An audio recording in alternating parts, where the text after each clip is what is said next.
Okay, good afternoon, everyone. I hope you all are having a good Friday. And we welcome you to this Mellon and Arthur Vining Davis Grant Pedagogy Workshop number 2. This is featuring Mr. Frederick Roundtree, and the topic is Revisiting Bloom's Taxonomy, 21st Century Teaching and Learning Best Practices. We also want to tell you about the week of May 16th. If you could please hold that week. We're going to have a 3-day workshop during that time, and we hope that you can attend that. You all received the flyer, which has Mr. Roundtree's bio. He's a native of Winston-Salem, and he earned his Bachelor's of Arts degree in English with a minor in speech communications from Winston-Salem State University. He went on to earn his Master of Arts degree in English and African American Literature from North Carolina Agricultural and Technical State University. And he has completed all of the required coursework for his PhD. And you all can read the rest. He didn't want me to elaborate too much. So without further ado, we're going to let Mr. Roundtree get started. Okay. Thank you, Brenda. Thank you. I want to share my screen if possible. Okay. Yeah. Can you see that? Yes. All right.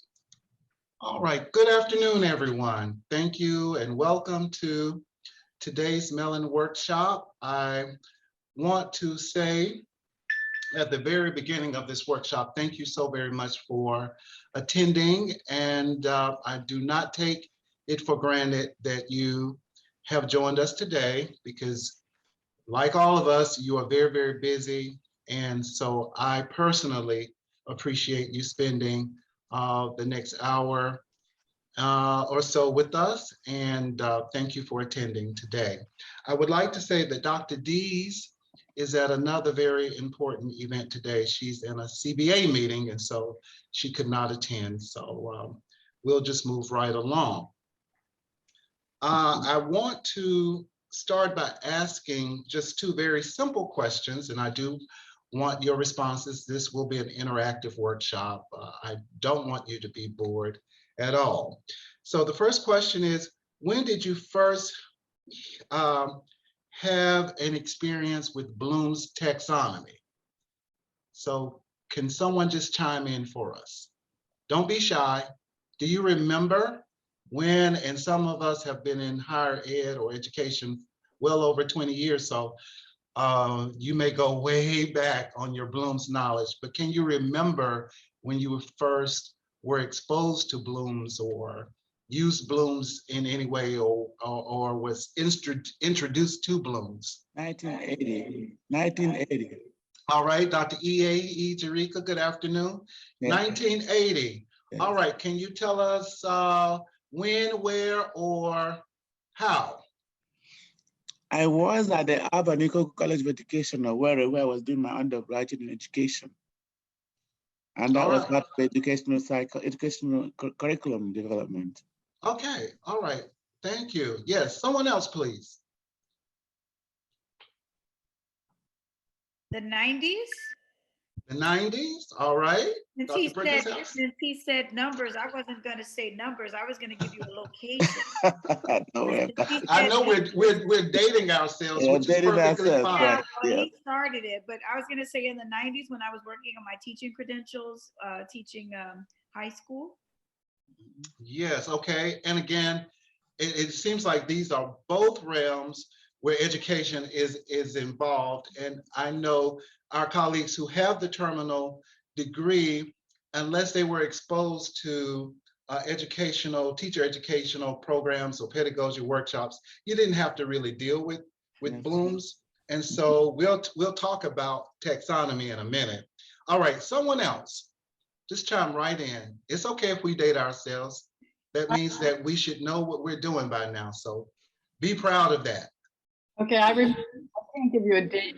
It It was when we were doing assessment rather frantically, seriously at Lincoln for the first time. So it may have been in the 90s. And this really came up a lot. All right. Okay, we have another 90s in there. And this time, assessment. So yeah, and so all of this is tied together. This is great. Let's hear from two more colleagues. Let's make this workshop interactive. This is Dr. Gamey, and I'm driving my car, so I hope it's okay. Okay. Yeah, I learned about Bloom's taxonomy when I first came to Lincoln because we were in some assessment crisis, and there was an issue with reaccreditation and accreditation, and that was when I was first introduced to it. Because in my degree wasn't in education; it was in English, so that was my first introduction to Bloom's taxonomy and talking about like how do we assess student learning outcomes, program outcomes, and all of these. So that was such an interesting and educational milestone for me. Okay, thank you. Did I see anyone else want to chime in before we move on to the next question? Yeah, I think I learned about it through that workshop as well in the 90s. Okay, all right. So again, the 90s, accreditation, assessment. Yeah. And so yes, Bloom's has been around for a long time. The second question centers on taxonomy, and we'll talk about the definition in a minute. So do we have any colleagues in the workshop today who has a different kind of experience with a taxonomy or taxonomies? Any other experiences? Please speak up. Not Bloom's, but any other sort of taxonomy. Yes. I did goodness, I can't remember what the course name was, but it was offered through the Mellon program, Dr. Dees and I, summer 2020. And in fact, our last session was with an instructor who specialized in that method of, goodness, I can't remember. In any case, they expanded on Bloom's taxonomy through the course of that course, going into depth about what a taxonomy is and nomenclature and terms for education. And they kind of updated Bloom's taxonomy to include things like reflection, being self-reflective, and also for diversity and diversity and student-centeredness. So it was sort of an expansion of Bloom's taxonomy, but still derivative of Bloom's taxonomy. All right. Anybody else with a different kind of taxonomy experience? Well, didn't we learn about Fink's taxonomy in our last workshop? Thank you. Yes, yes. What was that? Fink's. Oh. Okay. Anybody else? Is Maslow's hierarchy of needs considered a taxonomy? I think it might be. I'll defer to our psychology colleagues on that one. I would say it's a functional taxonomy. And I just wanted to add to that. I studied ecological systems theory, which also is a kind of a functional taxonomy looking at systems. Mm-hmm. All right. So the reason go ahead, please. Excuse me. Can you identify yourself when you're speaking so we know who's speaking? Oh, I'm sorry. This is Melina. Okay, thank you. Yes, and welcome. Okay, so yes, I asked that question because Bloom's is, I think, the most popular, but one of the traditional definitions of a taxonomy is the science or techniques or technique of classifying or classifications. And it's usually that was Piaget, though. Pardon me? That was Piaget. Yes, and even though in our life sciences, and I was waiting to hear from one of our natural sciences professors too, just probably just being shy today, because in biology, you know, it's the science of dealing with the description of identification and naming and classifying organizations. And so taxonomies are recognized throughout the academy. So I was first introduced to Bloom's in undergraduate I think in one of those early involvement in education courses. And then as I completed the coursework for my PhD in educational leadership, I had a course, I took a course in educational leadership and higher ed administration, and the capstone project for that particular course was to create a leadership taxonomy. And I was very happy for that experience because I developed a new appreciation for a different way of thinking about how to classify the work that we do. And so it was very, very helpful. And so today's conversation, and again, I welcome you to participate and chime right in, is on revisiting Bloom for the 21st century. And we are well on our way now. I'm just going to enlarge this a little bit. Okay, does that help? All right. So, brief historical narrative. In 1956, Benjamin Bloom, with collaborators Max Engelhardt, Edward First, Walter Hill, and David Krothwold, published a framework for categorizing educational goals, taxonomy of educational objectives, familiarity, known as Bloom's taxonomy. Now, this framework has been applied by generations of K through 12 teachers and college instructors in their teaching. And I would even also add here, aware and unaware. So we have taught, and those of you who are still in the classroom, you're using Bloom's whether you know it or not. Even if you have never taken a Bloom's workshop. And so Bloom's wanted to study with his colleagues how this cognition works, but this has been going on way before 1956, and it still is today. Now we just have language around it. And that framework elaborated by Bloom and his collaborators consisted of 6 major categories at that time: knowledge, comprehension, application, analysis, synthesis, and evaluation. The categories after knowledge were presented as skills and abilities, with the understanding that knowledge was the necessary precondition for putting these skills and abilities into practice. So pretty much Bloom's and his colleagues were saying, okay, something's happening in these classrooms all over the world, from K through graduate programs. What is it? How do we unpack this? How do we give language to this? And so while each category contained subcategories, all lying along the continuum from simple to complex and concrete to abstract, the taxonomy is popularly remembered according to the 6 main categories. Okay, and we're going to talk about those. Now, the original taxonomy, and we heard the 90s, we heard from Dr. Chike, the 80s. Bloom's taxonomy was originally published in 1956 by a team of cognitive psychologists at the University of Chicago. And that's where Dr. Bloom received his terminal degree. Interesting to me is that Bloom was born in Lansford, Pennsylvania in 1913, and he passed away in 1999. So he lived a long time. So he was a native of our state, but he ended up doing a lot of his work in Chicago. And so the concept was named after him since he was the committee chair. The original taxonomy was organized into 3 domains. Many of you will remember these, I know you will: cognitive, affective, and psychomotor. Do some of you remember when we even had to put those terms on our syllabi? Did you go through that ever?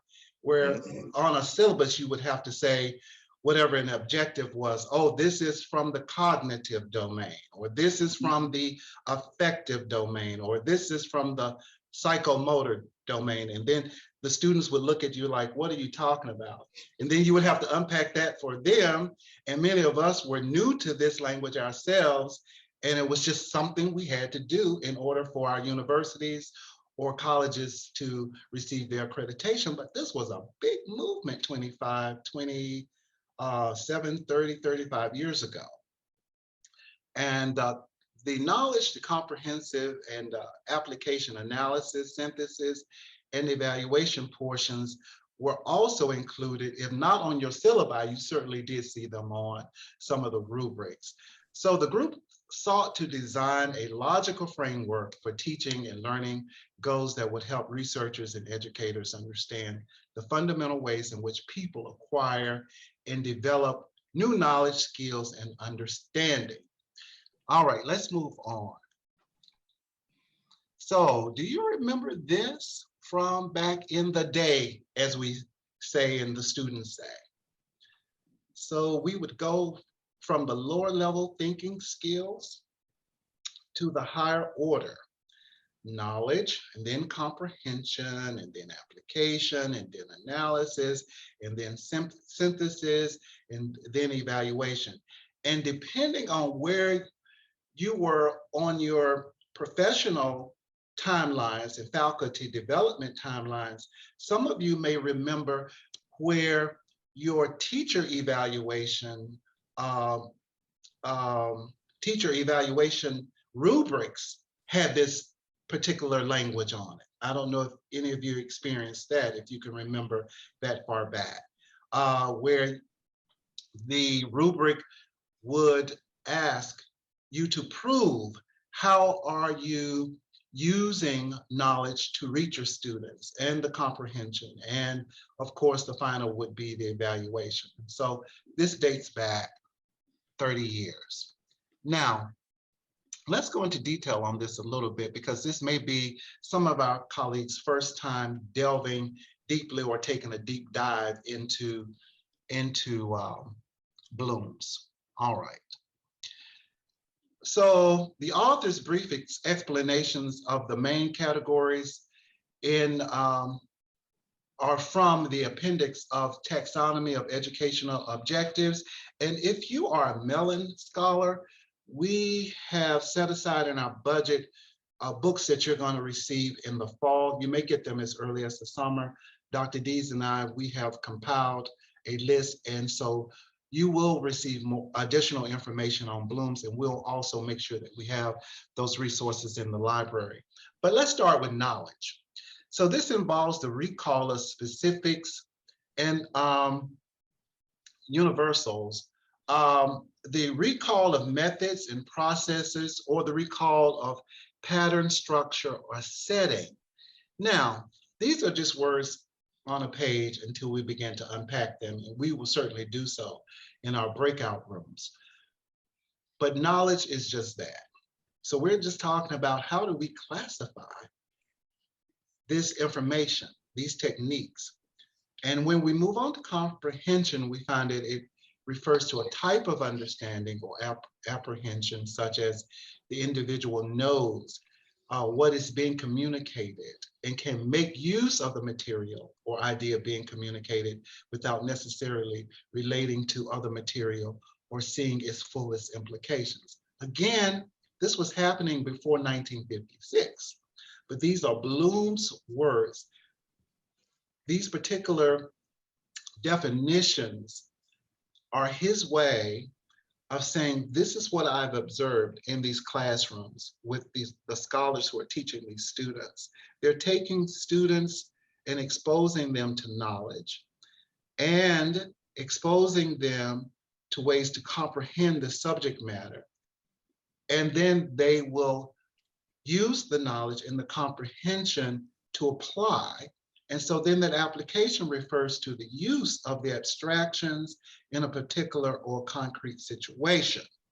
So he also noted that they then move on, they meaning teachers, professors, the analysis phase, which represents the breakdown of a communication into its constituent elements or parts, such as the relative hierarchy of ideas is made clear, and or the relations between ideas expressed are made explicit. This is happening in your classrooms or learning communities every single day. And then The next step is synthesis, which involves putting together the elements and parts so that they form a whole. Again, many educators are not thinking about these steps when you are teaching. You're just teaching, and this is just happening naturally anyway.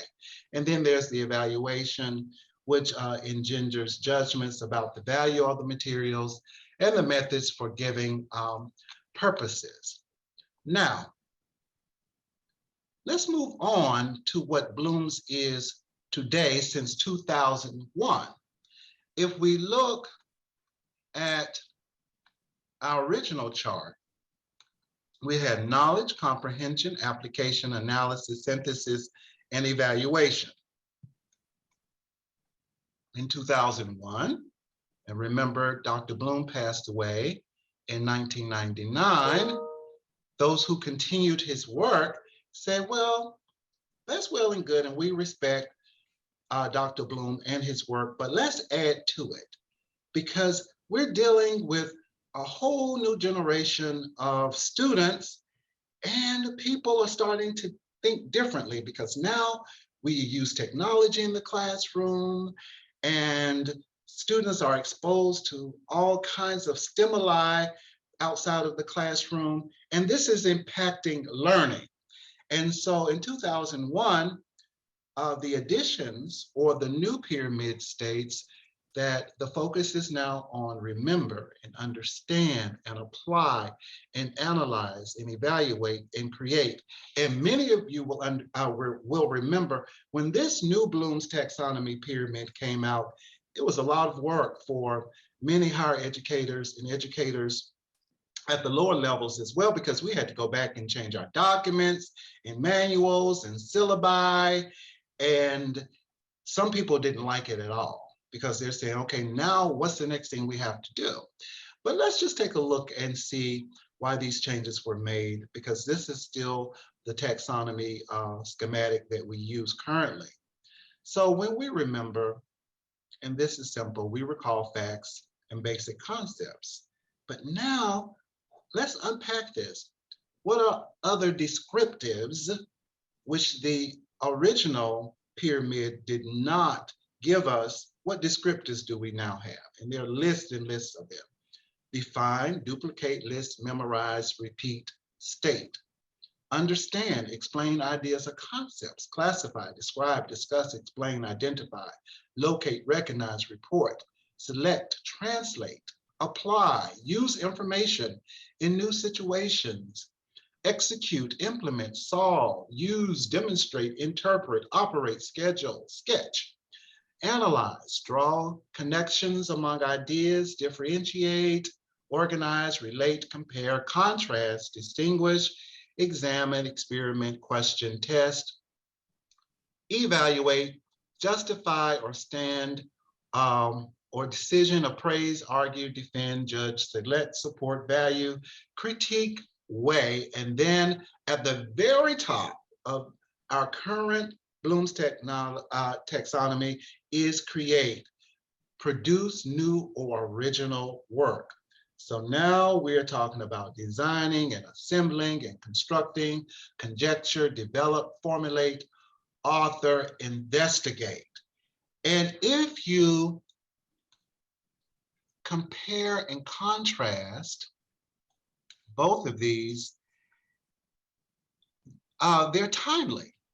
From 1956 into the 90s, this is how we actually thought in education. Pre-K through graduate programs, doctoral programs. The language was very dense, very scholarly, and caused us to think deeply and critically about teaching and what happens in the classroom. But then something started happening outside of the classroom that changed language and learning within education and within our educational systems. And so whatever prompted the scholars to want to add on to Bloom's, when I see this, I actually do see today's students. So we sort of started unpacking learning for them, not making it so simple that we're just passing them along, and that's not what I'm talking about. What I'm talking about is knowing the audience to whom we are teaching and sharing knowledge on a daily basis. And so the private sector graduate programs are now asking us to send them graduates and scholars who can do these things as well. So they want students who have these skills, who can remember and understand, apply, evaluate, and especially create. All right, moving right along. So how did this happen? A group of cognitive psychologists, curriculum theorists, and instructional researchers and testing and assessment specialists published in 2001 a revision of Bloom's taxonomy with the title A Taxonomy for Teaching and Learning and Assessment. The title draws attention away from the somewhat static notion of educational objectives and points to a more dynamic conception of classification. Moving right along. Now, the authors of the revised taxonomy underscore this dynamism using verbs and gerunds to label their categories and subcategories rather than the nouns of the original taxonomy. The action words describe the cognitive processes by which thinkers encounter and work with knowledge. So when we think pre-2001 Bloom's taxonomy, we're thinking noun, person, place, or thing. And really it's just the thing, the definition of the word. So 2001 to 2022, we're now thinking verbs, actions. And so let's unpack these a little bit more. So I go from just basic definitions around cognitive energies in teaching and learning and the science and scholarship of teaching and learning to making sure that I can actualize it through remembering. So this is something I can now do, and recognizing and recalling it. I can understand what my professor is saying, and I can understand my students when they ask questions. And now I'm asking of my students in a different way to apply this information, because when you get to Amazon to go to work, or when you go to the military or graduate school or wherever you're headed, you're going to have to apply this knowledge. And so we want you to leave our classrooms with these abilities. We want you to be able to analyze. And so I'm no longer in my lectures just talking to you because I want you to be able to do well on your quizzes and exams. I want you to be able to analyze as I teach you what I'm teaching you, so that you'll be able to evaluate this. Why? Because eventually there's something that you're going to have to create. And so this creation is going to confirm whether you successfully have obtained this knowledge and whether you can carry this knowledge forward. In the revised taxonomy, knowledge is at the basis of these 6 cognitive processes, but its authors created a separate taxonomy of the types of knowledge used in cognition. So what are those? We're talking about now factual knowledge, knowledge of terminology, knowledge of specific details and elements. You deal with this on a daily basis. Those of you who are teaching, it doesn't matter whether you're teaching at the 100 or the 400 level course, but I know definitely at the 100 and 200 level, we want our students to become familiar as early on as possible with getting the knowledge, the vocabulary, the terminology, the vernacular within a major, so that when they get to levels 3 and 400, when those professors, and many of those professors are you, begin to share the curriculum with them at that level, they come to you prepared. And so again, this was happening before 1956, but it is it is really helpful to both the faculty member and the student when we understand what has been unpacked for us, no matter what taxonomy we're studying and applying in our classrooms. Then we move on to conceptual knowledge, and that is knowledge of classifications and categories.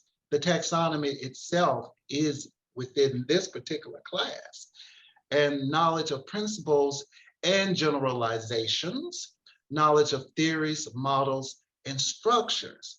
And so when I think of the pyramid, I'm also thinking of the levels of learning that we're taking the students through from 100 through 400. And then when we get to procedural knowledge, we're talking about the knowledge of subject-specific skills and algorithms, knowledge of subject-specific techniques and methods, knowledge of criteria for determining when to use appropriate procedures. And this happens in every academic discipline.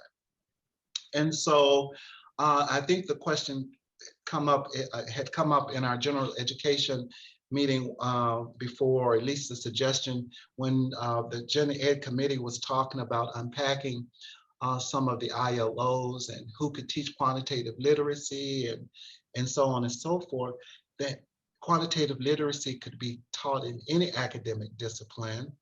I think of music theory, and that is quantitative literacy. When I think of these algorithms for my fellow English colleagues who are on today, I think about the rhyme schemes in the poetry that we teach our students. A, B, C, D, C, D, that's quantitative literacy. There are algorithms there. And of course, you know, any of you who have to use statistics and data in your academic disciplines, you're certainly using procedural knowledge on a daily basis. And then we come to metacognitive knowledge, and that is strategic. It is purposeful, and it's knowledge about cognitive tasks, including appropriate contextual and conditional knowledge and self-knowledge as well.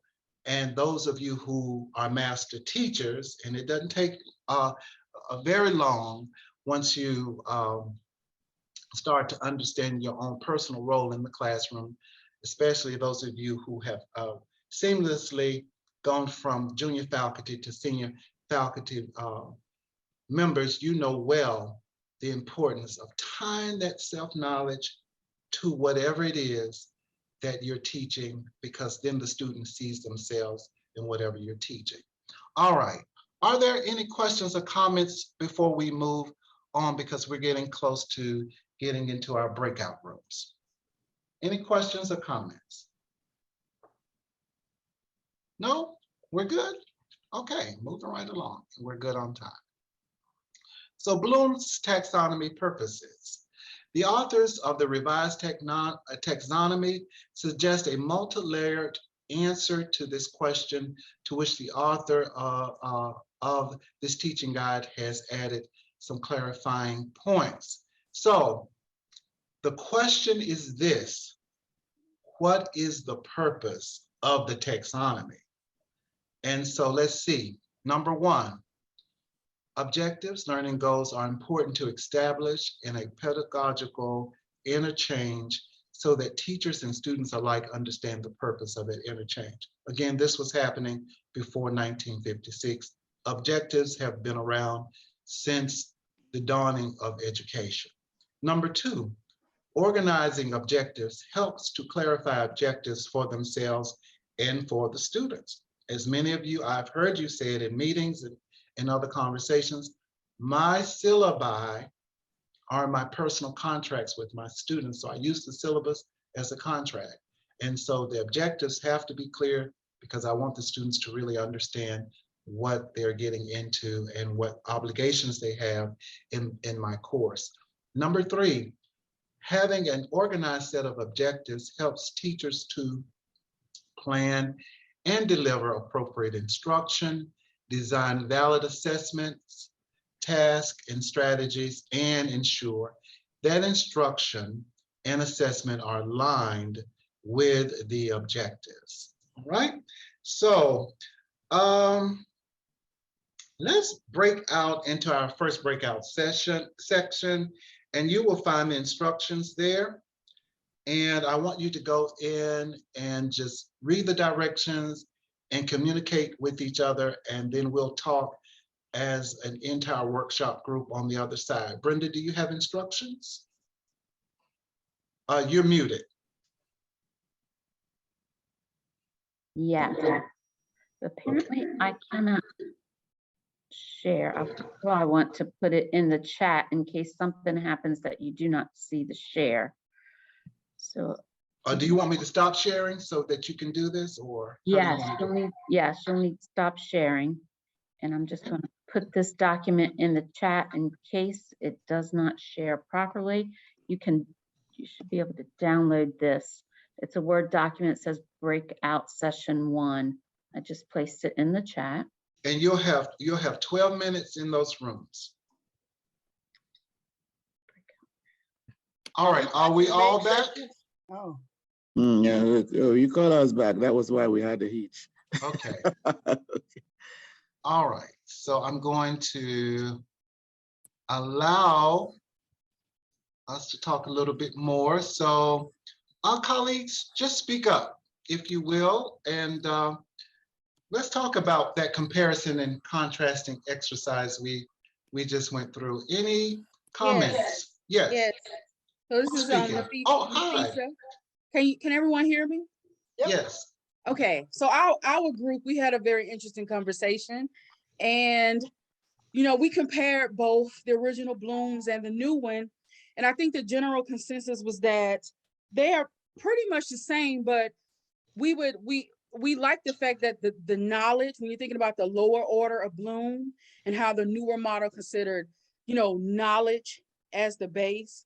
And then we would go up to, how the student remembers and retains that knowledge.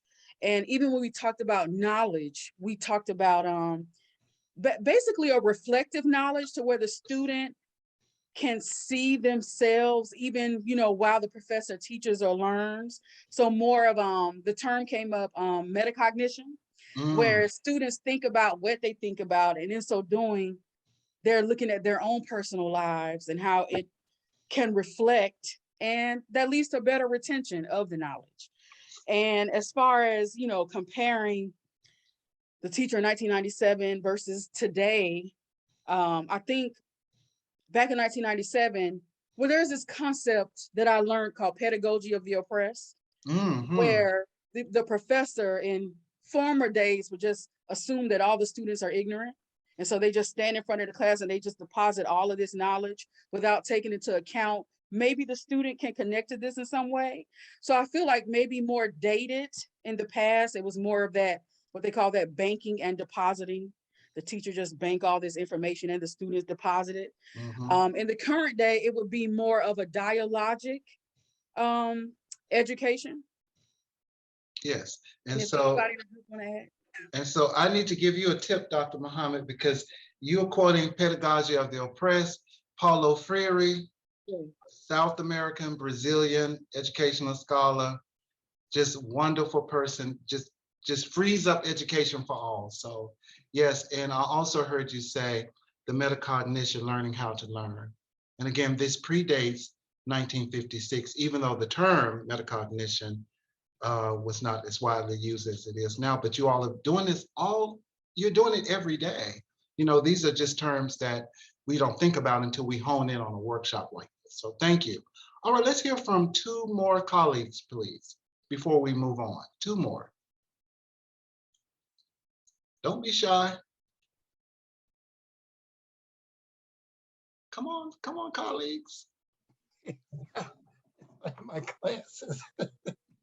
Dr. Petaway, how are you? Oh, I'm fine, thank you. I do have a question. I mean, which we didn't get to in our breakout session, but there's a term that's bandied about today. It's social and emotional learning, particularly as it relates to what's happening in Florida right now.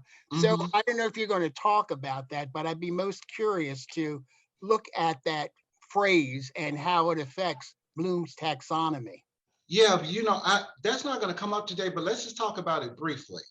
So could you just talk about it a little bit more as it relates to what's happening in Florida, and then we can, that's something that we may be able to bring into our early summer melon workshops too. Well, from what I've read, it helps to develop identity and empathy for others, maintain supportive relationships with family and friends. It's teaching all this, as well as making responsible decisions with everything from stress and personal beings as well.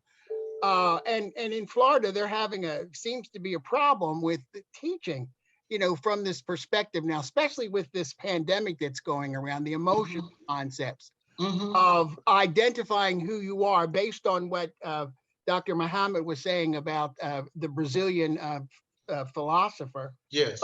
But all of this, how it relates individually to growth patterns and recognizing who you are, because I guess if you can recognize who you are, then it gives you a better understanding of what it is you're trying to learn. Yes, but I would just use these verbs within a self-assessment as an educator and link them to social and emotional learning.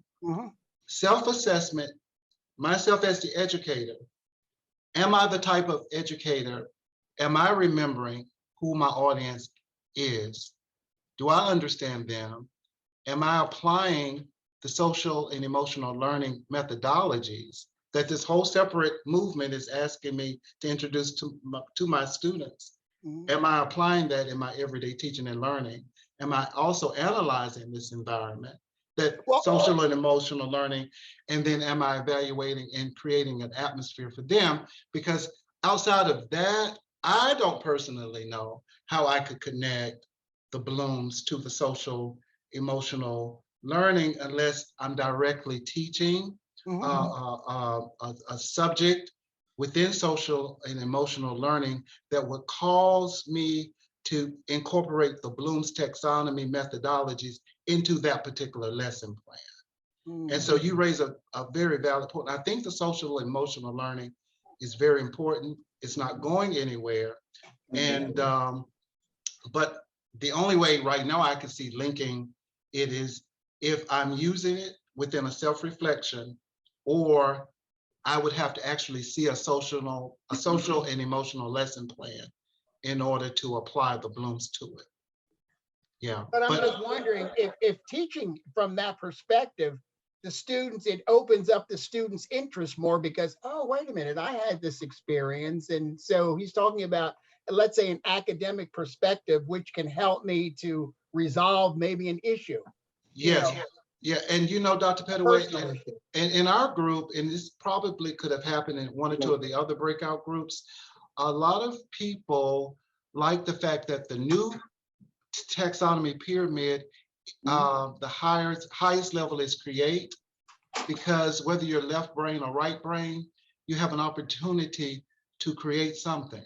And so when I look at social and emotional learning, I'm very comforted in knowing that the student gets to confirm what they've learned through creating something, whether it's in the arts or the sciences, which means that I have then fulfilled the objectives of that social and emotional pedagogy, because I am allowing the student to be seen and heard. And I know there has to be elements of social and emotional learning in there somewhere. Right. So you can tie the two. And I hate that we don't have any graduate students on here, because this would be wonderful research, Dr. Pettaway. So that's an excellent critical question. How do you tie them? But again, we are doing these things all the time without even thinking about these terminologies, the pyramids, or any of those things. So that's good. That's really good. Okay. One more comment about the breakout session before we move on. I have a question, however. Yes, Dr. Button. I was wondering if Bloom and his crowd even have as presuppositions or considered this issue of community versus the impact of, obviously they didn't have COVID. So the presuppositions of Bloom's taxonomy implied that we have a social and emotional environment in which to cultivate the life of students. Whereas during COVID, that was impact, the impact of COVID is really an important consideration when we look at what's happened in education over the past 2 years. Yeah, that's a very interesting observation and I, a very I essential want to, question as well, Dr. Button. and I Uh, want to underscore that Okay. in the tradition of these taxonomies, including the Blooms, they were going to see students in class, and they're going to be available and not come when they want, and if they want, and tell you that they have the right not to come at all. And then how you going, if you don't see them, how are you going to apply these taxonomies to them? So again, what's going on with the point is, how do we get the students to come to class so that we can apply the taxonomy? okay, so let me start with that, and then I'm going to go back to Dr. Button's observation and critical question, which I think is really brilliant too. When I think of Dr. Iahi Jarika's concern, which should be a concern for all of us, how do we get the students to come to class? My observation over my 20 plus years, I hate to even say 25 at this point, professors have partners on the other side of the campus who are responsible as well for getting students to class. And one of my personal frustrations is that the professor stands ready to teach the course. Where are your students? Can I get them here on a consistent basis? And this is happening all over the country. We see it more in Gen Zers than any of the other generations as well. And so, Dr. Chike, I think one of the ways to do it is to really invite students to come to the table where the academic support staff makes them more responsible for their learning. Because the professor's ready, you prepare your lesson plans, and you just can't make your students come to class. But there are people in residence life who can encourage it. And I'm not saying this is not happening here. I'm just saying that we have to make it a conscious effort.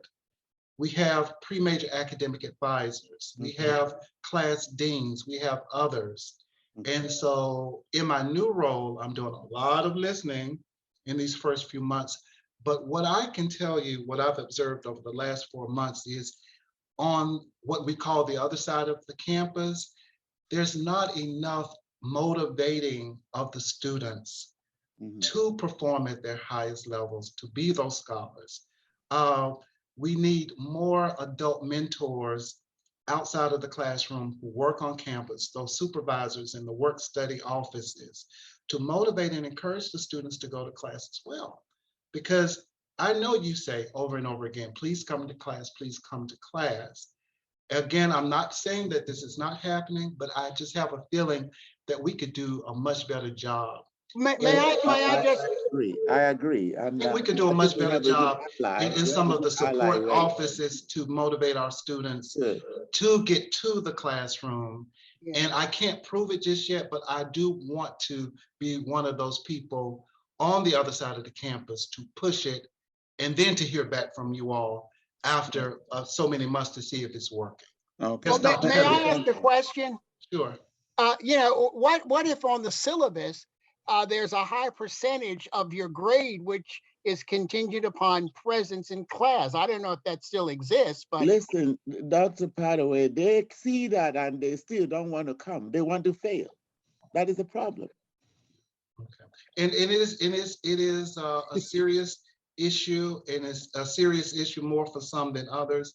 And then we could talk about this forever, but I just wanted to answer your question and to say that I think you're going to start to see a difference, especially in the fall semester. We're working on some things, but again, professors just cannot stand in front of the classroom alone and ask for students to come to class. And then there's a whole set of staff members who are also here who are responsible for motivating, encouraging students to get to the classroom, to get the learning. And I'm trying to say that in the kindest, most supportive way. as I can without throwing people under the bus, okay? All right, so Dr. Button, did you want to say something before I get back to your comment? I did, because this past week, I've heard that, this tension between should we have Zoom, should we not have Zoom? Has Zoom increased the tendency of students not to come? Before COVID, we are all terribly excited about using technology more aggressively. And this one seems to be, in order to cultivate the the social, emotional part of learning, Yes. more toward the necessity of the classroom. So I'm wondering, what is higher administration thinking about this dichotomy and where we're going with it? Well, as far as the online is concerned, I know that is one of the topics, and I know the CBA meeting is going on right now, and you all will certainly be brought up to speed where we're headed with online learning at the university. But we wanted certain language written into the CBA first so that everybody is protected around it. So I can say that from the administrative standpoint. Personally, I'm in favor of it. If I had my way, professors would be allowed to teach at least 2 classes online because, we live in the 21st century, and our vision statement says that Lincoln University is going to be a model of 21st century teaching and learning. And so that's a heavy statement when we say that we're going to be a model for other college and universities, undergrad and grad. We can't do it without online learning. We can't do it without using our post-pandemic technologies, which is Zoom. And I do know that some professors still use it. We're now using it with academic advising, which means we're getting more participation. And I dare to say that some of you are in this workshop today because it was offered on Zoom and it's on a Friday afternoon and it's convenient for you. And so we've got to use the technology.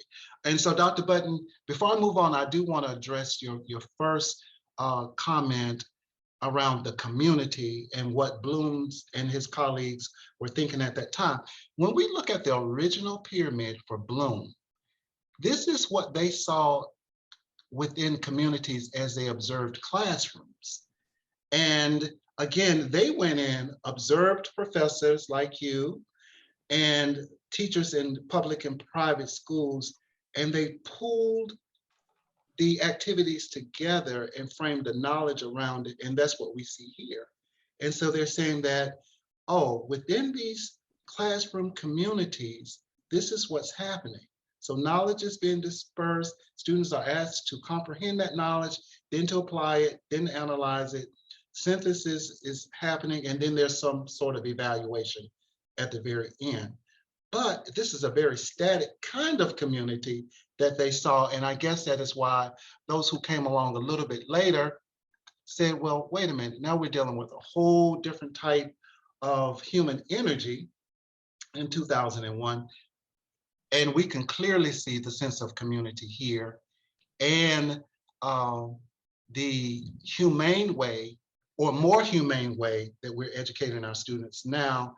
And the evaluation is in the form of creating something that the student can feel confirmed about and that the professor can say, job well done, I see that you get it, or I want you to go back and try this one more time.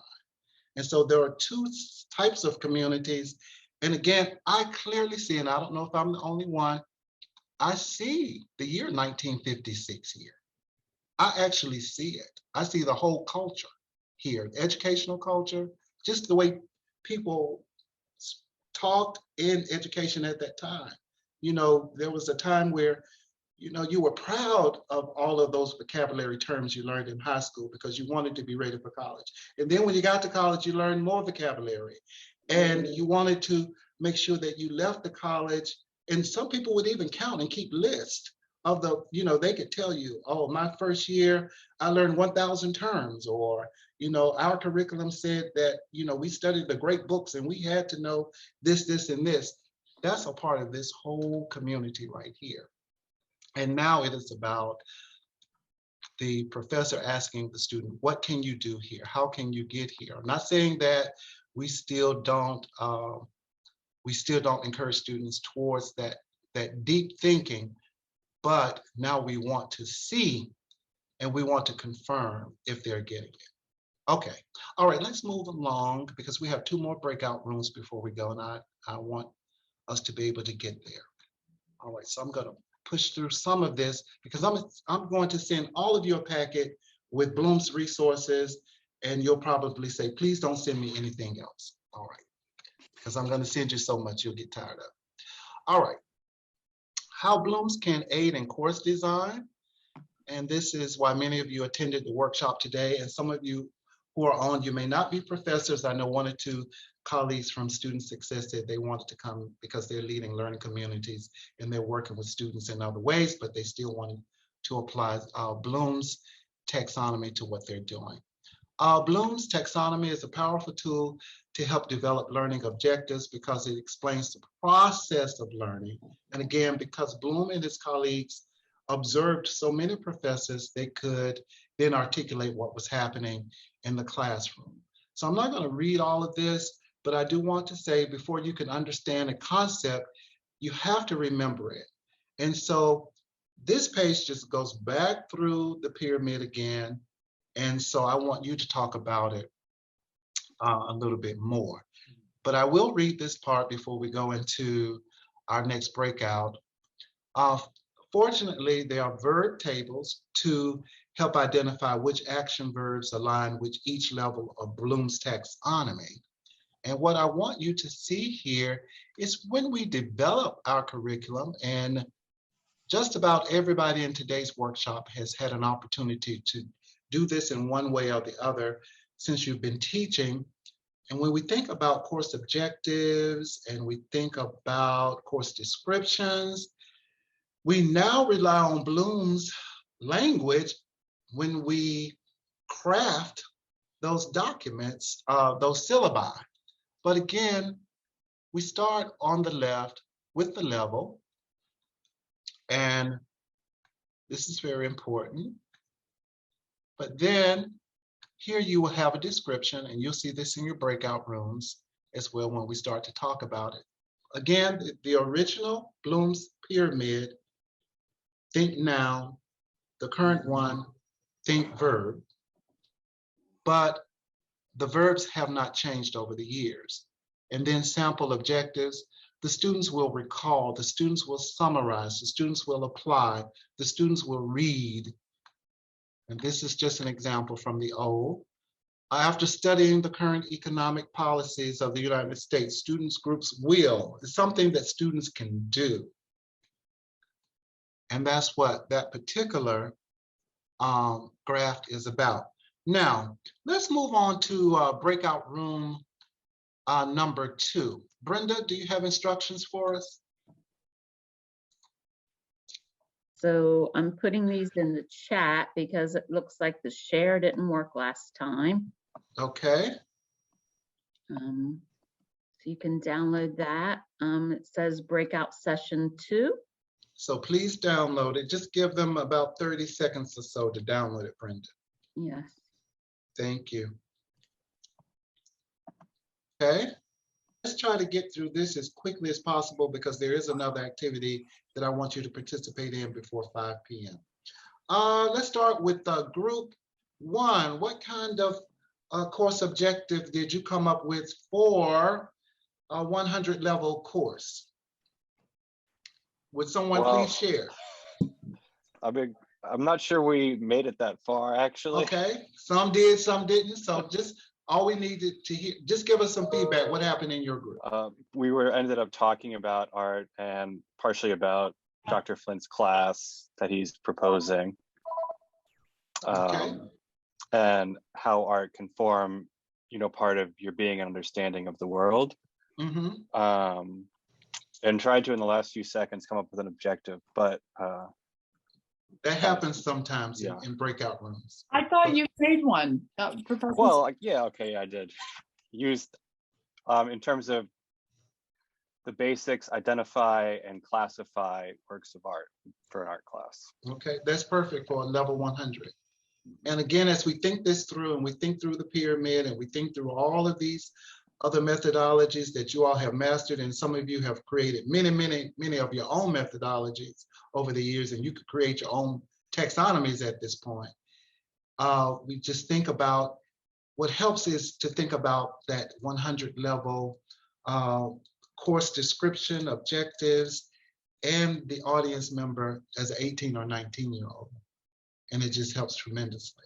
That doesn't mean that we do not have high expectations of them, because we do, but it really does help to meet them where they are. And you do that so well. All right, thank you so much. Okay, group 2, 200 level, spokesperson. I'll go. All right. Jen, correct me if I said something wrong from what we agreed on. But since it's a 200 level class, we were looking at 2 levels, knowledge and comprehension. So we came up with the objective, if this is like a math class, pre-calc class, the student will recall information from the 100 level math class, which would be algebra, and illustrate a comprehension of algebraic concepts. Okay. All right. Excellent. Very proud. Okay. All right, group 3. I actually pulled out a 300 level course of mine. Okay. To help us out with this. I from the syllabus, I found this is a comparative politics 2 class. Okay. And the objective or learning outcome is analyze contemporary problems in various states using the conceptual frameworks presented in class. Okay. All right. Excellent. Group 4. I'll also, 400 level. Yes. I'll also give a plug to my own class. And actually, we're doing this. You guys can come visit this objective in person Wednesday, Thursday, and Friday of this coming week. The objective is to design, curate, and install an educational exhibit space that tells the story of Afro-Latinx history and lived experiences in the US, inclusive of multiple perspectives and voices. All right. Excellent. So come on over to University Hall and check it out for yourselves. Okay, thank you, Dr. Gardner. All right, last but not least, group number 5, a graduate course. I think we're teaching something about immigration, and here's the objective. After studying the immigration policies surrounding the Mexico border in the United States, student groups will evaluate the advantages and disadvantages of current policies and propose new policies informed by humanitarian and ethical reforms while addressing national security concerns. Okay, and so as we can see, we went from levels 100 all the way up to a graduate course. Verbs were used, they were used correctly. We considered our audience, and we went from simple language to more complex and comprehensive language. Now, the reason I wanted to do this exercise is, again, because we're revisiting Bloom's, and we're in the process of going through a new Gen Ed reform season at the university, and many of you in your Mellon research, Arthur Vine and Davis research, and other research will be called upon to create new courses.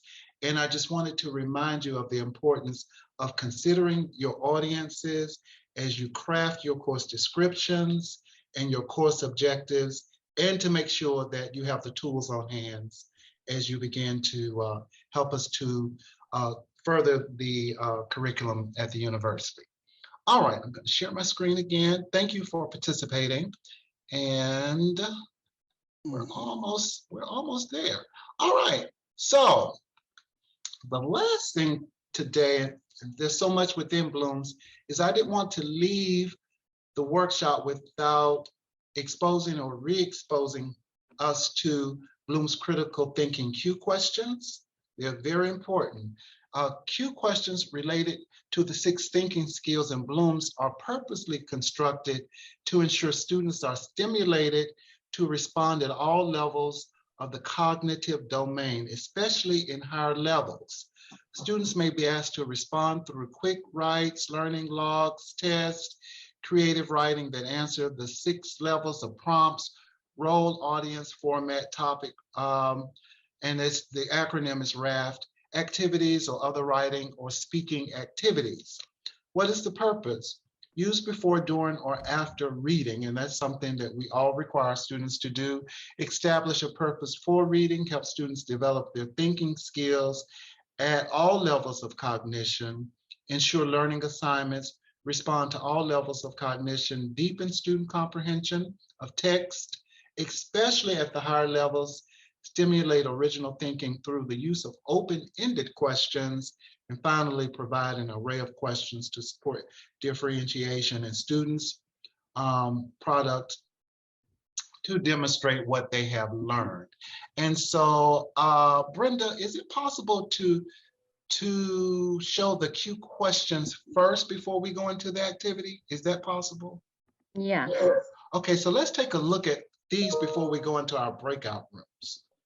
I want you to see these. Some of you haven't probably seen these in a long time, and then some of you may use them on your quizzes and exams and in your class discussions regularly.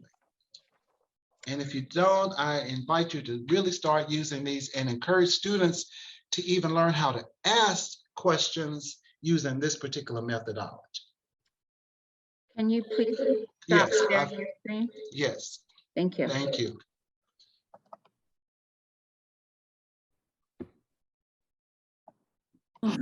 Wow. Wow, what do you see? We see 2 dead men. We want to see those questions before we see the 2 dead men. So directions, ask someone in your group to read the following poem. Okay, so we don't have our Q questions? Where Did you get that document? Let me look Okay. again. So if you don't mind, stop sharing. Just give me a minute. Let me see if I can pull it up right quick. And I'll share my screen. Open. Sorry about this, everyone. It's Friday for me too. Dr. Saren, while I'm looking for this information, do you mind giving a plug for our musical? Thank you, Mr. Roundtree. So this weekend, the Department of Visual and Performing Arts is producing a show called The Seasons of Love in Song, and Mr. Roundtree is our illustrious narrator, voice of God that speaks throughout the production. This is a combination of scenes from musical theater and opera in Italian and English. We've worked really hard on this. We had a performance yesterday at 12:30 during the university hour. We'll have another one this evening at 7 p.m. 7 p.m. or 7:30 p.m. 7 p.m. And then on Sunday at 4:30 p.m. Oh, it's 4:30. 4:30, yes, 4:30 on Sunday. Okay. Okay, so, all right. Let's see, I almost have it. Do we have any other announcements? Since we're on, Dr. Gardner made a quick announcement as well. Could I make another one? Sure. You guys have seen, I sent emails to you guys about the Fulbright Fest coming up on Friday as well of this coming week. And so if you have any students who you would like to learn about the Fulbright program, to go abroad after they graduate, to work, to teach, to research, to go to grad school, please send me their email and I will invite them personally. But it's Friday, 1 to 3 p.m. in Dickey Hall, 1:30. Okay, fantastic. All right. So what I would like to do, and I'll send you these Q questions, but I'm just going to share my screen again. We're almost out of time. And so Brenda, just hold that breakout room page because we will go over it and read the poem, but we'll do it as the entire group. I'm sorry. Okay. So let's see. Can you see these? Oh my. All right, so Bloom's critical thinking Q questions based on Bloom's taxonomy of critical thinking. We start at the bottom of the page, really, and we start on the left side. And so remembering information. So how do we ask questions around remembering information? So these are very simple. What is, how is, where is, when did, how would you explain, how would you describe, What do you recall? How would you show? What, where, the main, the what are three? What is the definition? Then we start to move up to understanding. How would you classify? How would you compare? How would you rephrase, and so on and so forth? And these make excellent quizzes and exam questions. And again, it's good to teach students how to ask these type of questions. Applying, how would you use? What examples? How would you solve? How would you organize? How would you show? What approach would you use? How would you apply? And so on and so forth. Okay. And so, all right, analyzing. What are the parts or features of? How is blank related to blank? What do you think? What is the theme? What motive is there? And you know, sometimes you may just get exhausted trying to think of what other way can I ask this question? And so this is a great tool to help you along the way. And again, this will be a part of your resource package that we send you. Evaluating, why do you agree with? And as you can see, now we're getting more into the comprehensive questions, essential. What is your opinion of? How would you prove? How can you assess? What would you recommend? How would you rate or evaluate? What choice would you have made? And then finally, with creating, what changes would you make to solve? What would you improve? What would happen if? How can you elaborate on, and so forth and so on? And when I was still in the classroom full time, I didn't want my students to go to graduate school unless they could ask these questions and answer them in some formats, and especially those who were going to law school and other areas, because they would be so well prepared, having been exposed to these type of questions. And so now I'm going to ask Brenda, we're going to play a flip-flop. And so Brenda, I want you to pull up the poem, Two Dead Boys, and then we're just going to make this a group activity where we try to remember lines from the poem. And I want everyone to write down an interesting line, and then we're going to come back and we're going to play around with asking each other's questions from the poem. How about that? All right. So Brenda, let's see this crazy poem, Two Dead Boys. And thank you for tolerating me today and my literature background. So that's all I know. So I have to work within the world of my academic discipline. So I'm going to read this. And so let's see. I come before you to stand behind you to tell you something I know nothing about. Admission is free, so pay at the door, pull up a chair and sit on the floor. Early this morning, late last night, two dead soldiers began to fight. Back to back, they faced each other, drew their swords and shot each other.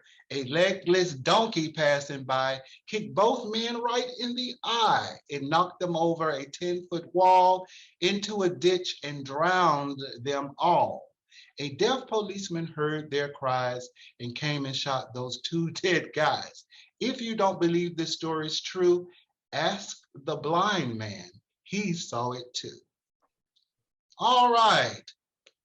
So take a look at that, write down any two sentences you like. Any two sentences you like. Two Dead Boys by Chase Lee Wilder. Yeah, they are good. Okay. Admission is free, pay at the door. Okay. Pull up a chair and sit on the floor. I mean, they are very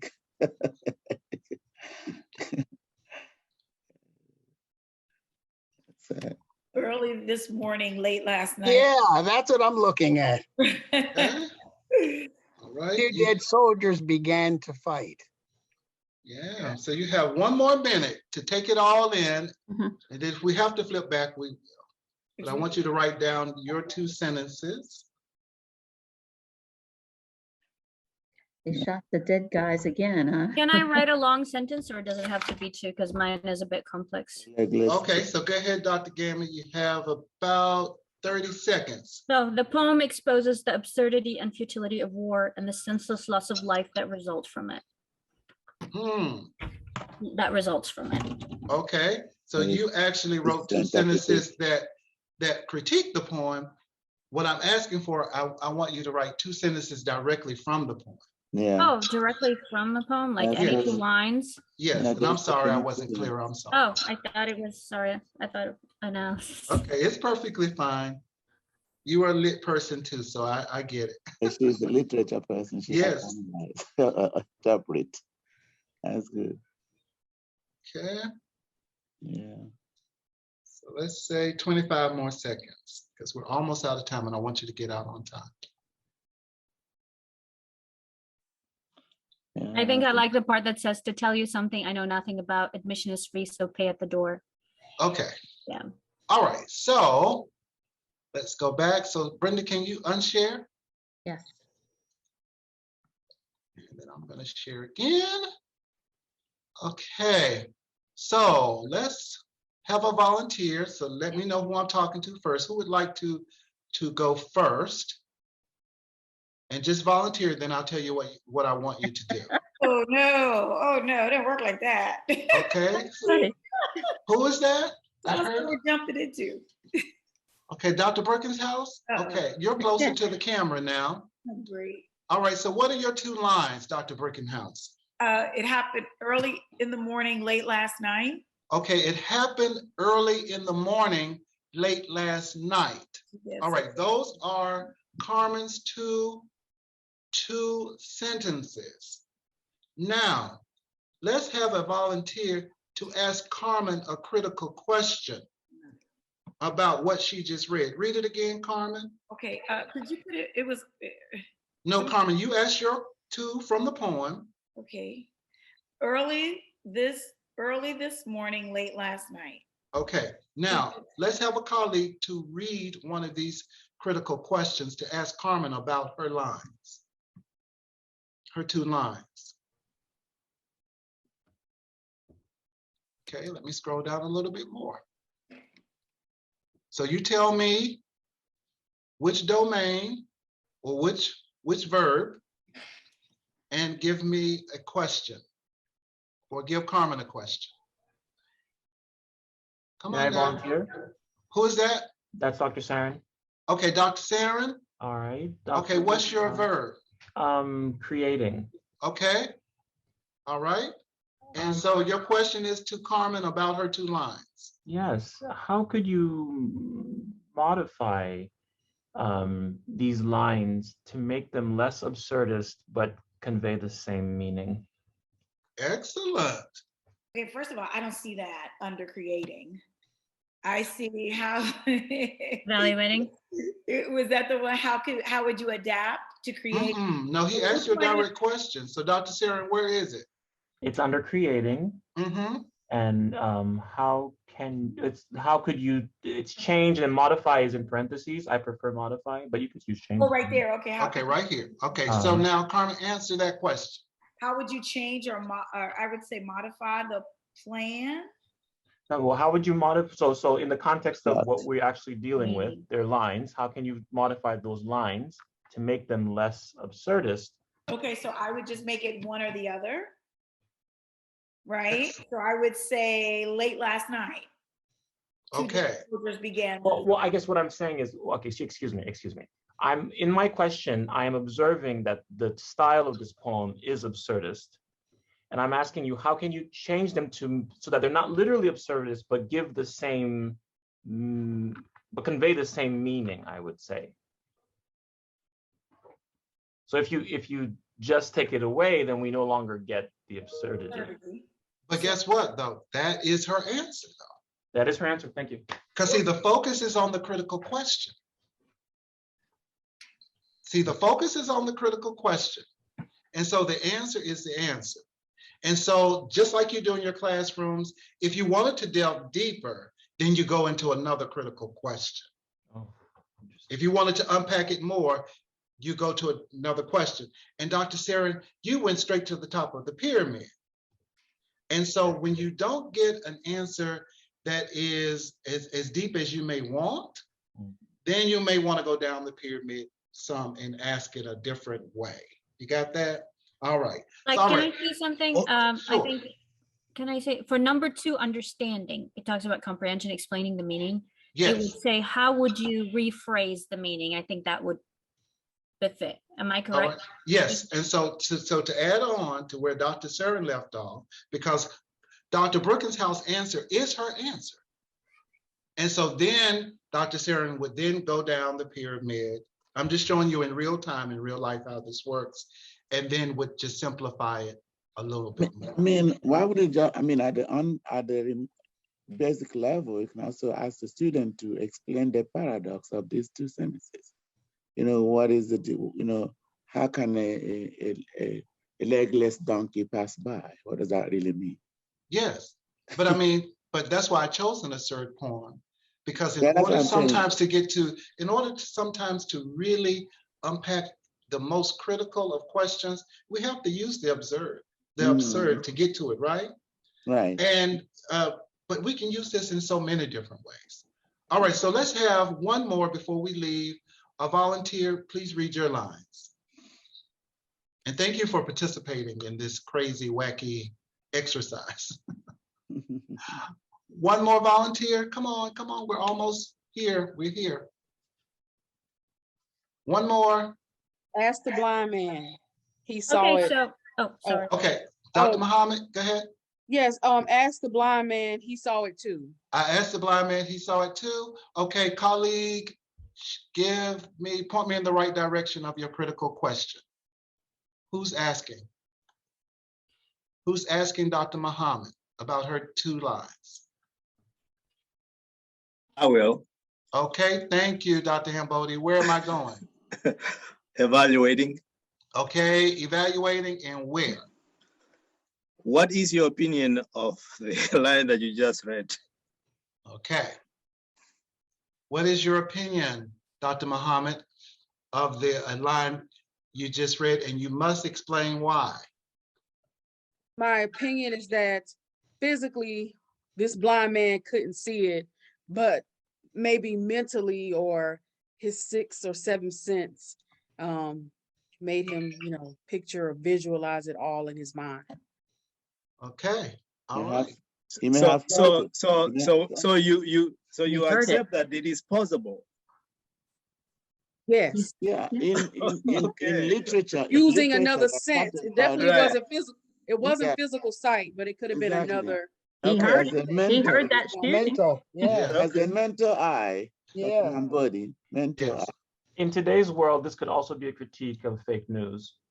Yes, it could. I Right. mean, you can use this in so many different ways. And so we're out of time, but I want to thank all of you for joining us today on a Friday afternoon. You could have been doing something else, but I feel so honored that you would come to the Mellon workshop that I'm facilitating or have now facilitated, and I'll have one more either this summer or in the fall.